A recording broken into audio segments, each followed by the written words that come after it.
अहो आपल्या स्वाभिमानाची निशाणी शिट्टी.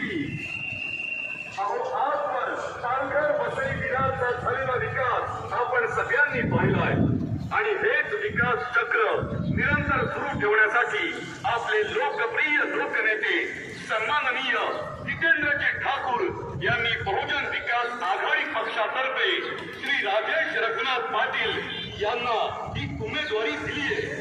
तेव्हा लक्षात ठेवा,